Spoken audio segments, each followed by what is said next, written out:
Bakit po? May problema po ba? Lumabas na ang results ng tests mo.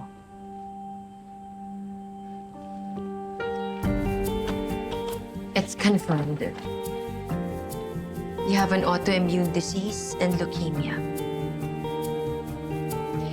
Hindi naman ako nagulat sa findings dahil alam ko naman talaga na may sakit ka. But I guess ito yung proof na hinahanap mo para malaman mong nagsasabi ako ng totoo. No, Mommy. No, Mommy, this is not true. Hindi po ito totoo, Mommy.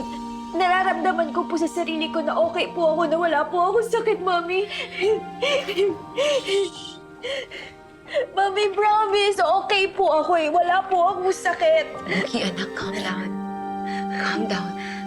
Just breathe. Just breathe. Breathe slowly.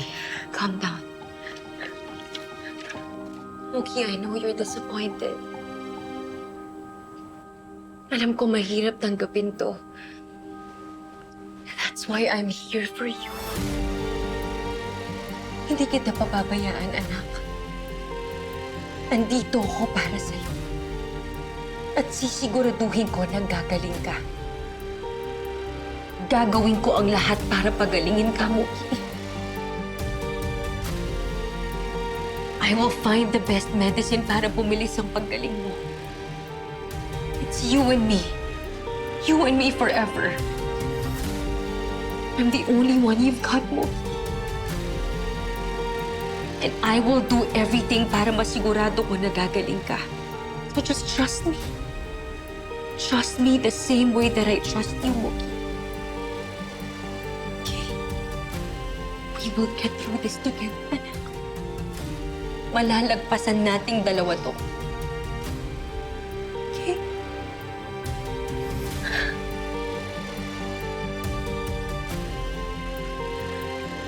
Here.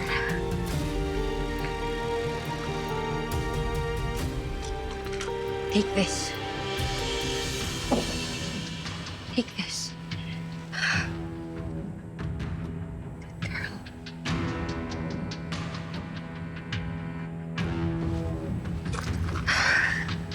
Open your mouth. I want to see if you swallowed it. Good girl. Good girl. Malalagpasan natin to, anak. Hindi kita iiwan. Okay? I'm here for you, Mookie.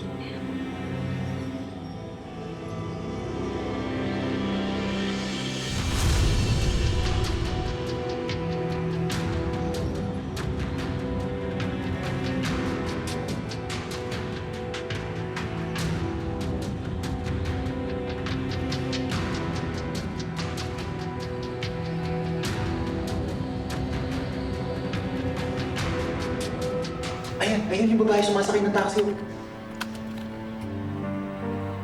Yung sumunod, yan naman yung Silang Street.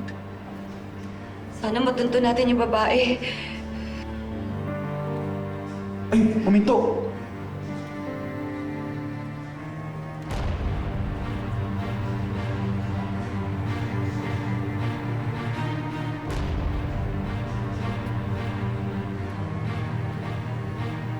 Ayan, pababa na yung driver.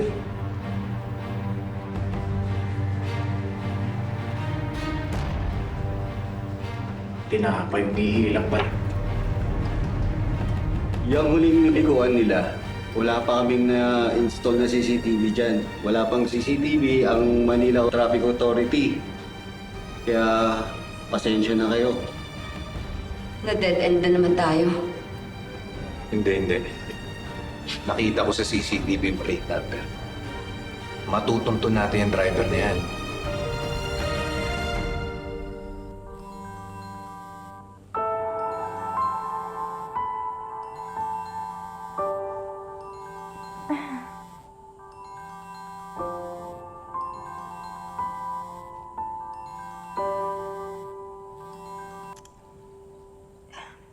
Hi, Zane. Oh, why do you look sad? Nangihina na naman kasi ako, Zane eh. Binigyan ako ni Mami ng gamot kanina. Ano? Bakit? Lumabas na kasi yung mga results, Zane eh. At confirmed daw na may mga sakit talaga ako. Daw. Alam mo, Zane, naniniwala na talaga ako nung una. Natatanggap ko na nga eh, kasi yun yung lumabas sa results. And I really feel bad na nag-doubt ako kay Mommy. Pero nakita ko kanina yung mukha niya. Katapos niya ako bigyan ng mga gamot.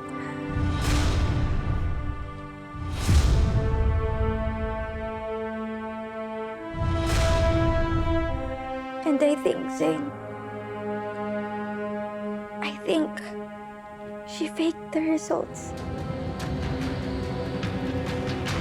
Nahiya na talaga ako, but No buts. Sabihin mo lang nung hihingi mong favor at gagawin ko para sa'yo. gusto kong malaman yung totoong results, Zane. Yung galing talaga sa doctor. Hindi galing kay Mommy. Then I'll go get them for you. Thank you, Zane. Hey, huwag ka nang umiyak. Lalo ka manghihina niyan eh. Mag-rest ka na lang muna, okay? Bukas na lang ulit tayo mag-usap.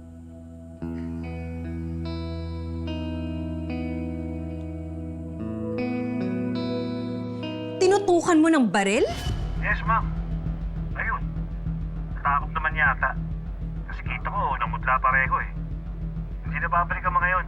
Subukan lang nila. How about Jade? Hindi pa rin po nagpapakita dito, ma'am. Okay. Salamat, Mang Ando, sa update.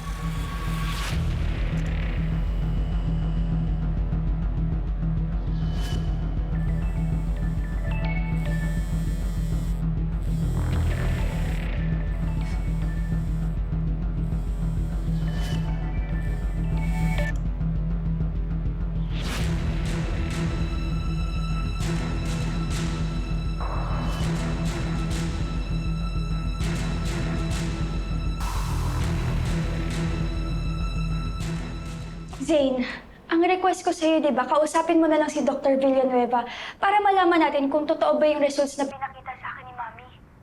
Nasa Hong Kong nga raw. Ba't ayaw nila ibigay yung number niya eh? So, you decided na lang na nakawin yung results sa record station, ganun ba? Tsaka hindi rin naman nila basta-basta ibibigay yun. Hindi naman tayo magkaano-ano eh. Zane, alam mo, delikado yung gagawin mo. Please naman. Sige na. Intayin na lang natin na bumalik si Dr. Villanueva. Bukas naman. 2-week seminar niya sa Hong Kong. If you continue taking those medicines for 2 weeks. Baka bumalik ka sa dating kondisyon mo. Gusto mo ba mag-wheelchair ulit? Trust me, okay? Hindi ako magpapahuli.